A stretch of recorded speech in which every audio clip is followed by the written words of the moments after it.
c'est Juan Ferreira qui a été choisi pour être le nouveau dessinateur de la série Tortue Ninja TMNT de Jason Aaron aux États-Unis chez IDW. Bienvenue dans l'Actu Comics, votre émission 100% comics qui vous donne toutes les actualités de la planète comics. Nous l'avons appris grâce à nos amis de Comics Blog qui ont fait un papier là-dessus et qui en ont parlé dans First Print. J'étais totalement passé à côté de cette information et je m'en réjouis.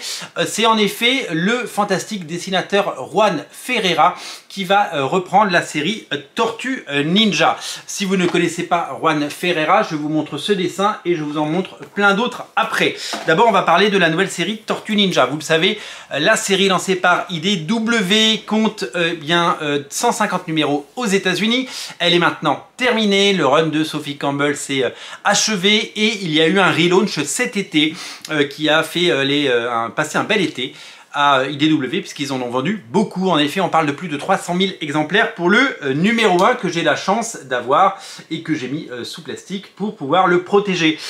Jason Aaron a donc repris les manettes. Le pitch de départ était d'avoir un numéro par tortue et ensuite de voir où ça allait évidemment nous mener. Les annonces ont été un petit peu timides au départ, on ne savait pas qui allait dessiner, puis on a appris qui seraient les 4 dessinatrices et dessinateurs qui allaient travailler sur ce run et on n'avait pas trop d'informations sur la suite, si ce n'est que le 5e numéro serait dessiné par Darick Robertson. Voilà que l'annonce a été faite au moins pour un arc, donc on espère un arc en 5 ou 6 numéros. Juan Ferreira sera le nouveau dessinateur.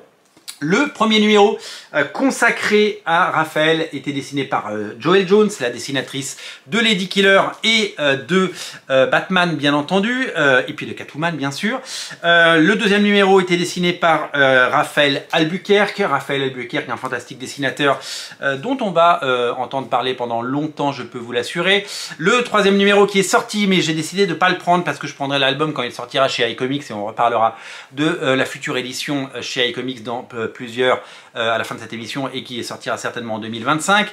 C'est Cliff Chiang, le dessinateur de Wonder Woman époque New 52 et de Paper Girls avec Brian Kevogan qui est aux manettes de ce troisième numéro, le quatrième et qui est consacré à Leonardo, et le quatrième numéro c'est Chris Burnham, un dessinateur que j'adore qui a fait Die Die Die avec Robert Kirkman mais qui avait fait du Batman et qui a travaillé avec Grant Morrison. Et bien l'épisode est consacré à Donatello. Le cinquième sera également un one shot consacré au personnage de Casey Jones et il sera dessiné par Darick Robertson. Darick Robertson, vous le connaissez, c'est le dessinateur de The Boys. Et ouais, superstar Darick Robertson qui propose Transmétropolitan aussi et plein d'autres choses. Il a fait du Punisher, il a fait du Nick Fury, il a fait énormément de choses dans sa carrière.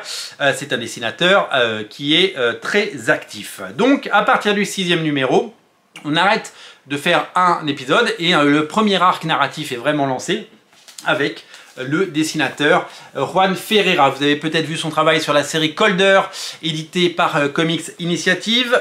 Vous avez maintenant l'occasion de découvrir son travail sur Spider-Man. Il a fait la série Spine Tingling Spider-Man, sublimissime série qui mêle horreur et action dans des scènes absolument dantesques et avec une palette de couleurs et des dessins absolument somptueux.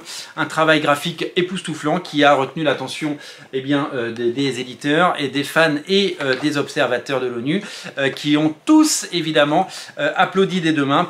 C'est vraiment une plongée dans une version de Spider-Man qu'on avait rarement vue. J'ai comparé dans une autre émission son talent à celui de Charles Vess pour son traitement du trait et son style simili-peint qui fait des merveilles. Il est revenu ensuite sur une autre série Spider-Man qui s'appelle Deadly Neighborhood Spider-Man. La couverture est pas ouf, mais les intérieurs sont totalement fous parce que le dessinateur a encore progressé et qu'il nous plonge dans ses univers graphiques et dans sa pensée.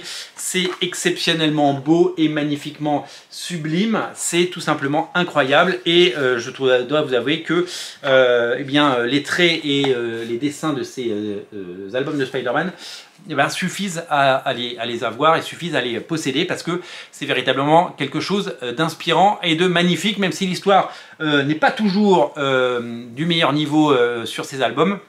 Graphiquement, c'est tellement époustouflant que eh bien, ça mérite bien sûr d'être lu, dévoré et absolument possédé. Et, si vous n'avez pas ces deux bouquins dans votre collection, eh bien vous avez raté votre vie tout simplement. Ils sont sublimissimes, c'est un auteur à découvrir et à soutenir. Donc, 6e numéro qui arrive début 2025 des Tortues Ninja. Après, donc, moi j'ai gardé les deux premiers et la suite ce sera en version française parce que ça coûte tellement cher un comics en version originale qu'il faut faire des choix. C'est quand même 5 $, donc j'ai décidé de ne pas continuer la suite malgré mon intérêt naissant pour cette série.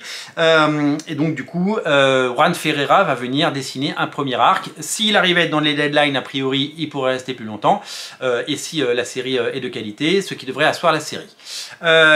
C'est prévu pour 2025 chez iComics, ça sera publié en parallèle des Tortues Ninja Reborn. Vous savez, les Tortues Ninja Reborn, c'est les épisodes 100 à 150 et des intégrales qui reprennent depuis le début. Vous le savez, pour tous ceux qui ont raté le chemin et tous ceux qui ont raté le train en cours de route, eh bien les intégrales sont destinées à un public nouveau et un public désireux d'avoir des gros volumes et beaucoup de lectures. Les intégrales ont l'air de très bien fonctionner. Tortue Ninja Reborn continue à séduire bien ceux qui lisaient les albums à l'unité. Je pense pas que ce soit des grosses ventes, mais les intégrales sont là évidemment pour asseoir la série. Et puis il y a The Last Ronin. Vous le savez, le premier numéro s'est vendu à plus de 10 000 exemplaires. Le prequel, sequel, le The Lost Years, qui est sorti cette année, cet été, eh bien, a l'air de très bien fonctionner. Et on aura l'année prochaine chez iComics le 3e volume, qui est, je crois, en cours de publication aux États-Unis, à moins que ce soit terminé, mais en tout cas, c'est sorti cet été et ça devrait pas tarder. Les Tortues Ninja sont partis pour faire vendre beaucoup de comics à iComics et IDW aux États-Unis. C'est un phénomène durable, c'est un phénomène que je vous invite à découvrir et à soutenir.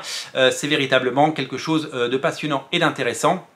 Et bien entendu, nous serons là pour commenter tout ça. Bienvenue à Juan Ferreira qui se lance dans cette série et on lui souhaite évidemment beaucoup de réussite. En tout cas, pour le moment, c'est un sans faute au niveau artistique pour IDW et c'est véritablement une ambition importante pour ces séries. Je vous invite bien sûr à découvrir tout cela chez votre vendeur de comics VO habituel et en 2025.